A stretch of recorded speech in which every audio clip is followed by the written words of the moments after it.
एक पंडित जी थे, सब कुछ था, पुत्र की प्राप्ति नहीं थी, बड़े उदास रहते थे, बड़े दुखी रहते थे, बेटा नहीं है, बेटा नहीं है, बेटा नहीं। बहुत यज्ञ किया, पूजा की, पाठ किया, पर फिर भी पुत्र नहीं हुआ।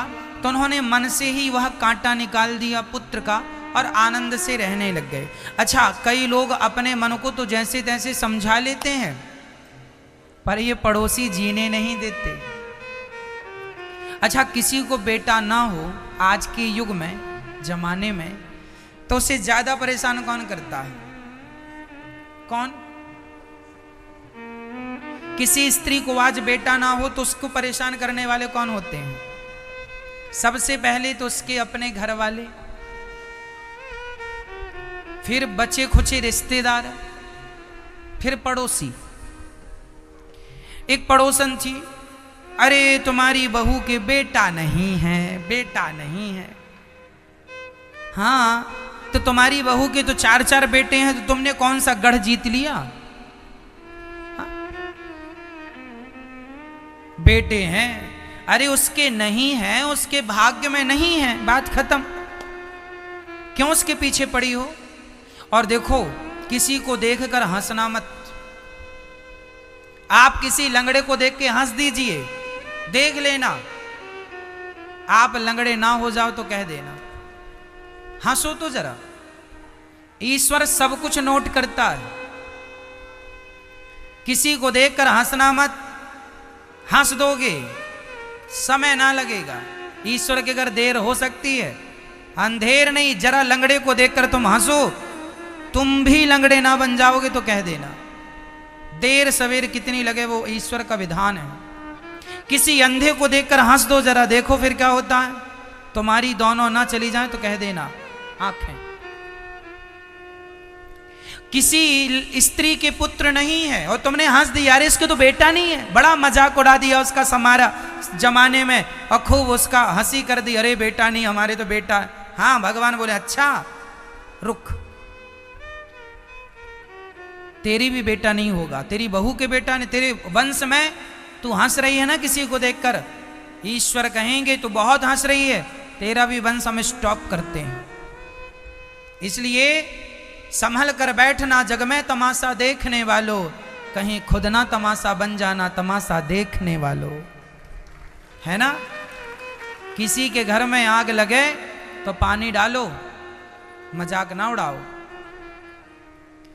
हमें लगता है क्या होगा, बहुत कुछ होता है। किसी के बेटा नहीं है, भगवान कर उसके बेटा हो जाए, पर आप क्यों उसके जले में नमक डाल रहे हैं? एक तो वो दुखी है, डॉक्टर ने साफ इनकार कर दिया, अब तू मां नहीं बन पाएगी। किसी स्त्री से कह दिया जाए कि तू मां नहीं बन पाएगी, आप जानते हो उस स्त्री के दिल में क्या गुजरती है? आप समझ में नहीं पाएंगे कि उसके दिल में कितना बड़ा धक्का लगा जब कोई डॉक्टर ये कह दे कि अब तुम कभी मां नहीं बन पाओगी। फिर उसका एक भी बेटा नहीं है, बेटी नहीं, और कह दिया जाए कि मां नहीं बनोगी, वह तो जीती जी मुर्दा हो जाती है। हमें क्या चाहिए? हम उसे समझाएं, हम उसका हौसला बुलंद करें। ये थोड़ी कि अब उसको ताने मार मार के मार डालें। यही तुम्हारी इंसानियत है, यही आपका हमारा परिचय है ना। आज मैं आपको बताऊंगा कि बेटा क्यों नहीं होता। किसी के बेटा है, किसी के बेटा नहीं है। जिसके पुत्र नहीं होता तो क्यों नहीं होता, उसका भी कारण है। डॉक्टर कहता है कि शुक्राणु की कमी है, इसकी कमी वो अलग मैटर है कि पुरुष में कमी है या स्त्री में कमी है। मैं आध्यात्म विषय बताऊंगा कि बेटा क्यों नहीं है। ये तो बहाने हैं कि रिपोर्ट में ये आया है, इसमें ये आया, इसमें स्त्री में कमी रह गई, पुरुष में कमी है, गर्भाशय में ये है, ये सब बहाने हैं। रियल क्या है आज मैं वो आपको बताऊंगा। किसी स्त्री के बेटा नहीं होता, इसका बहुत बड़ा कारण है। क्यों? ये कि जिसको बेटा होता है ना, तो आप बताइए कि पुत्र क्यों होता? कहते हैं माँ बाप का कर्जा उतारने के लिए बेटा आता है। ईश्वर का विधान क्या है भाई? बैंक से बाप ने कर्जा लिया है और बाप मर गया तो बैंक का कर्जा कौन चुकाएगा? बेटा। यह कानून है, हाँ या ना भाई? बाप का कर्जा बेटा चुकाता है, रियल है, वो चुकाना चाहिए, ये बेटे का फर्ज भी है, कर्तव्य भी है। बाप का कर्जा बेटा, बेटा क्यों आता है? कर्जा चुकाने के लिए। भाई जिसके सिर पे कर्जा था उसका बेटा आया, जिसके सिर पे कर्जा था ही नहीं उसको ईश्वर ने बेटा नहीं दिया कि तेरे झंझट क्यों पाले, तेरा तो कर्जा ही नहीं है। तो जिनके सिर पे कर्जा नहीं है उनके घर बेटा बेटी नहीं होता, मतलब ईश्वर ने उन्हें कर्जे से मुक्त रखा। तुमने किसी का खाया है तो तुम उसे खिला खिला के चुका रहे हो, उसने नहीं खाया वो आनंद से है। एक्चुअली जिसके बेटा नहीं होता ईश्वर की ये बहुत बड़ी कृपा है। चूंकि संसार में सबको बेटा होता है, मेरी सहेली को मेरे साथ शादी हुई, मेरी सहेली को भी बेटा हो गया, मेरी सखी को भी बेटा हो गया, मेरे साथ मेरे 1 साल बाद इसकी शादी हुई, इसको भी बेटा, हे भगवान मेरे को बेटा नहीं हुआ। अब उसको ये लगता है कि सबको तो बेटा हो रहे हैं, हमें क्यों बेटा नहीं हो रहे? लगता भगवान हमसे नाराज है, लगता हमने कोई पाप किया। तुमने पाप नहीं किया, तुमसे ईश्वर नाराज नहीं है। बात यह है जिनके सिर पे कर्जा था तो बेटा आया, जिनके सिर पे कर्जा नहीं था ईश्वर ने सोचा कि तुम झंझट में ना पड़ो, जिनके बच्चे हैं उनसे जाकर देखो वो ज्यादा परेशान है। तो शायद ईश्वर ने तुम्हें बहुत बड़ी मुसीबत में डालने से तुम्हें बचा दिया, आनंद से तुम संसार में रहो और यहां से जाने के बाद सीधा भगवान के धाम को चले जाना, तुम्हारी यूं ही मुक्ति हो जाएगी, मोक्ष हो जाएगा। ईश्वर तुम्हें झंझट में डालना नहीं चाहते। और रही बेटों की बात, तो बताओ बेटों से ही जय जयकार होती है क्या? गुरु गोविंद देव जी के 4 बेटे 2 युद्ध में मारे गए, 2 बेटों को जिंदा दीवार में चुनवा दिया गया, हाँ या ना? गुरु गोविंद देव जी के 2 बेटों को जिंदा दीवार में चुनवा दिया गया। गुरु गोविंद देव जी की पत्नी आई, हाथ जोड़ के रोने लगी, सुनो जी हमारे बच्चों को जिंदा दीवार में चुनवा दिया गया। रोने लगी। गुरु गोविंद देव जी ने समझाया, अरे भाग्यवान रोती क्यों है, क्यों ना रोए, बच्चे जिंदा मार डाले दुश्मनों ने। रोने लगी। तब धन्य थे गुरु गोविंद देव जी। गुरु गोविंद साहब ने समझाया, अरे पगली रोती क्यों है, तेरे 2 बेटे मरे हैं, देख ये जो लोग बच्चे खड़े हैं ना मैदान में, जितने लोगों पर तेरी दृष्टि जाए समझ लेना ये सब तेरे ही बच्चे हैं, ये सब तेरे ही बच्चे हैं, हम सब तेरे ही तो हैं। अर्थात तुम्हारा बेटा, यदि मैं कह दूं कि ये बच्चा है मेरा है, तो कह देने में क्या नुकसान है? हाँ, तुम्हारे बेटा तुम जन्म दोगी तो ही मां बनोगी, क्या ऐसा है? ना मेरी मां, किसी पर भी करुणा की दृष्टि से देख लो, वही तुम्हारा है। गौरी गोपाल वृद्धाश्रम में 200 माताएं रहती हैं, ध्यान से सुनना। उन 200 माताओं ने मुझे जन्म नहीं दिया, उनकी कोख से मैंने जन्म नहीं लिया, लेकिन जिनको उन्होंने अपनी कोख से जन्म दिया था उन्होंने घर से निकाल दिया। और ये दास अनिरुद्ध उन माओं को अपनी माँ की तरह सेवा करता है। आप देख सकते हैं, पूछ सकते हैं उन माओं को। जरूरी नहीं है कि मैं जन्म लूं माँ की कोख से तो ही सेवा करूं, या तुम जरूरी नहीं है कि तुम जन्म दो तो ही उसे अपना, वो सारी 200 माताएं मुझे अपना बेटा मानती हैं। जब मैं आया यहाँ, आपको वहाँ भटिंडा कथा सुनाने आया, सारी माताएं मुझे देख के रोने लगी कि तुम कब आओगे कब आओगे। मैं आने लगा तो 200 माताएं रोने लगी, कब आओगे कब आओगे। मैंने कहा माँ जल्दी आ जाऊंगा कथा सुना के। रोज उनके चरण दबाता हूँ, रोज उनकी सेवा करता हूँ, रोज उनका ध्यान रखता हूँ। जरूरी नहीं है कि मैं गर्व से संबंध रखूं, इंसानियत का, प्रेम का संबंध भी बड़ा होता है। जरूरी नहीं है मेरी माँ की तुम बच्चे को पैदा करो तो ही माँ बनोगी। तुम्हारे अंदर जिस दिन ममता जाग जाएगी उसी दिन तुम माँ बन जाओगी। ममता जाग जाए किसी के भी प्रति, पुत्र की तरह प्यार जाग जाए, वही मान लो ना, मुझे बेटा मान लो। जिसको आपको माँ यशोदा ने कृष्ण को अपना बेटा मान लिया, क्या माँ यशोदा के कृष्ण बेटा जन्म दिए बेटा थे? क्या माँ यशोदा ने जन्म दिया था कृष्ण को? बोलो, नहीं दिया। फिर तो केवल जन्म देने से ही बेटा होता है क्या? हम कहते हैं तुम्हारा बेटा नहीं है तो रो मत और दुनिया के बेटों की चाहत ना रखो।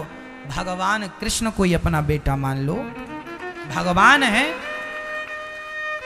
वो सब कुछ है। त्वमेव माता च पिता त्वमेव बंधु च सखा त्वमेव विद्या द्रविड़म त्वमेव सर्वम मम देव देव। सब कुछ है वो, सब कुछ है वो भगवान। सब मीराबाई ने पति माना, यशोदा ने पुत्र माना, गोपियों ने पति माना और द्रौपदी ने भगवान को भाई माना। जाकी रही भावना जैसी प्रभु मूरत देखी तिन तैसी। भगवान वही है, देखने वाला जिस भाव से देखता है भगवान सामने वही भाव में नजर आते हैं। मीरा ने भी तो पति माना था कृष्ण को। ऐसे वर को क्या वरूं, मीरा का पद है। मीरा गाती है, ऐसे वर को क्या वरूं जो जन्मे और मर जाए, बरिए बर गोपाल को मेरो चुनरो अमर कर जाए। मेरी चुनरी अमर कर जाएगा ये कृष्ण। दुनिया का पुरुष मांग भर देगा और यदि ये मांग भर के मर गया तो इसके नाम की मांग पहुंचनी पड़ेगी, पर कृष्ण ने मांग भर दी तो कभी पहुंचनी नहीं पड़ेगी, क्योंकि मैं तो मर जाऊंगी पर मेरा कृष्ण तो कभी मरेगा ही नहीं। मेरा सुहाग अमर है। इसलिए कृष्ण ही हमारे हैं और वही हम संबंध से चलें। पुत्र के लिए रोने से अच्छा है भगवान के लिए रोया जाए। ठीक है।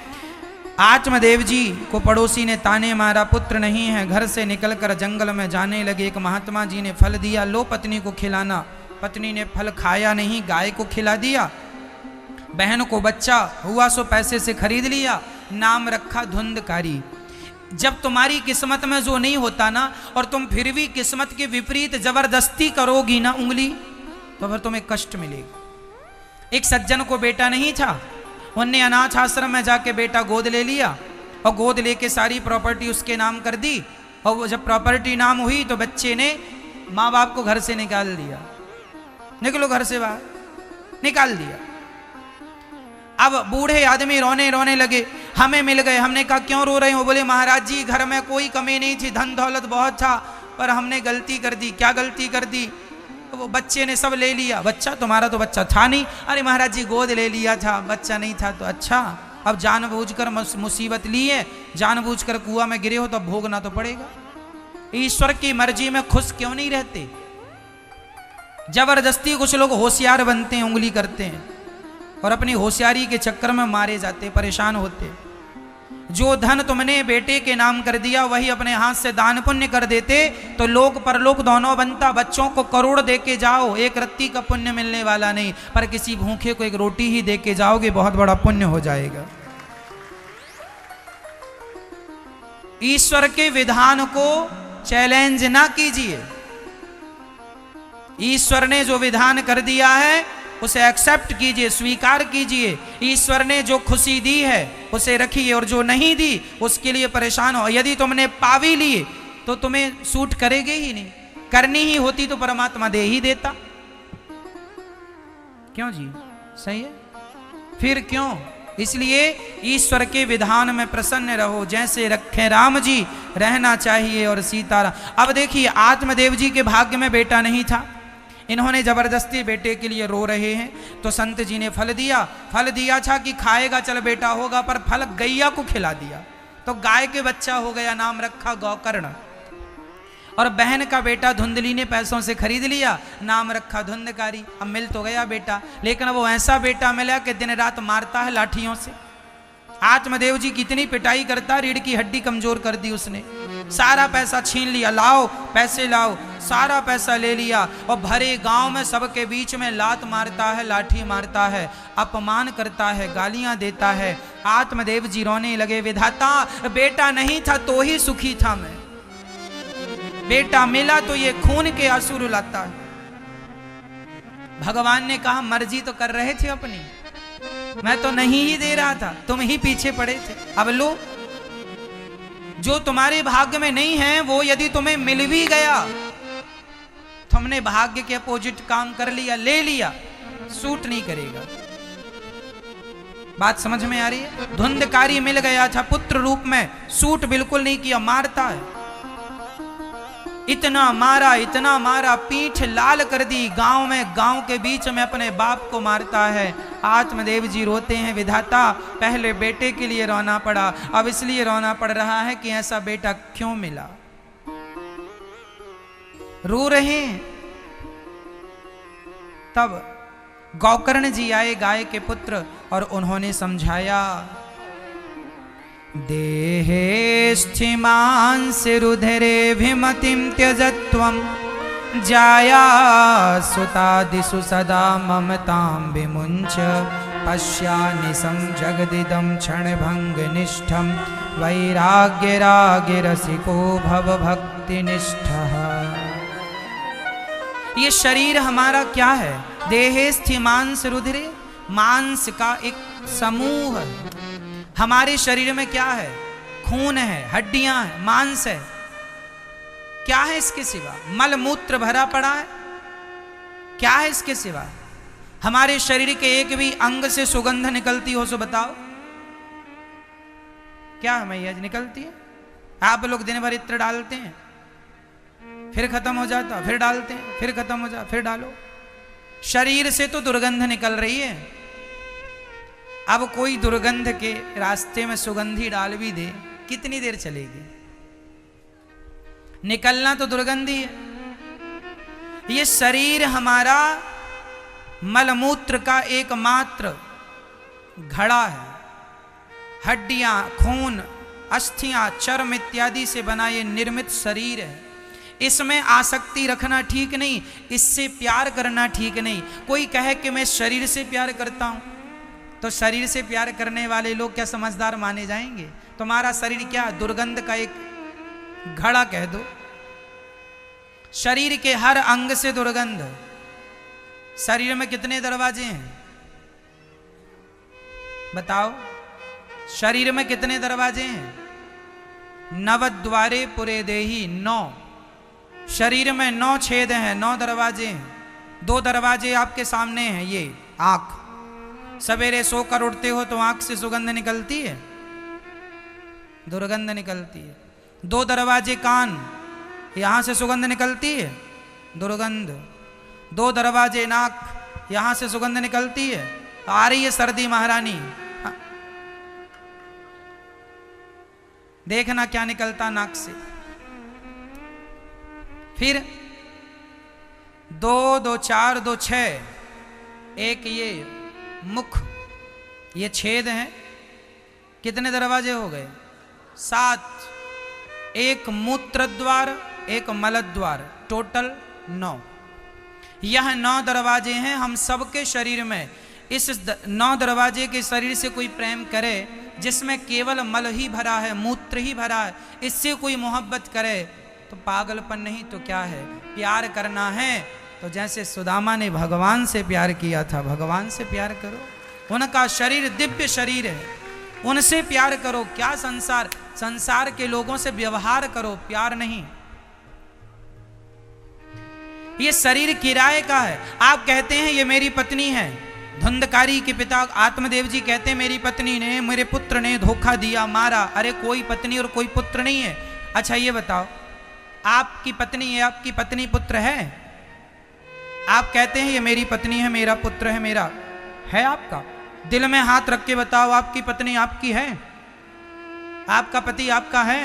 आपका बेटा आपका है? चलो बेटा पति पत्नी को छोड़ दो थोड़ी देर के लिए, ये बताओ ये जो शरीर है आपका, क्या यही आपका है? यदि ये शरीर आपका है या आपका था तो फिर ये बताओ आपका शरीर बूढ़ा हो गया, आपने रोका क्यों नहीं? यदि ये शरीर पर आपका अधिकार था तो हाथ कमजोर पड़ गए, कमर कमजोर पड़ गई, पीठ कमजोर पड़ गई, रोका क्यों नहीं? यदि ये शरीर पर आपका अधिकार था तो आप बुढ़े हो गए, मौत की घड़ी आ गई, रोका क्यों नहीं? इसका अर्थ यह है कि शरीर पर भी हमारा वश नहीं चलता, शरीर भी हमारा अधिकार क्षेत्र नहीं है। जब हम अपने शरीर पर अपना अधिकार नहीं जमा सकते तो पत्नी पर कोई अधिकार जमाए तो यह मूर्खता है कि नहीं? तुम्हारा शरीर तुम्हारा नहीं है, छोड़कर जाना है। ये शरीर जब आदमी मरता है लोग कहते हैं मिट्टी जा रही है। जब आदमी मरता है तो क्या बोलते हैं? मिट्टी जा रही है। ये शरीर क्या है मेरी मां? बोलो, मिट्टी है। प्राण निकलने के बाद इसे जमाना कहेगा मिट्टी जा रही है। ये मिट्टी है और तुम कहते रहे ये मेरा है। अरे पागल, ये शरीर तो तुम्हारा हो ना सका तो ये जमाना तुम्हारा हो जाएगा। पूरी जिंदगी आदमी अज्ञानता में जीता है और मानता है ये मेरे, कुछ तुम्हारा नहीं।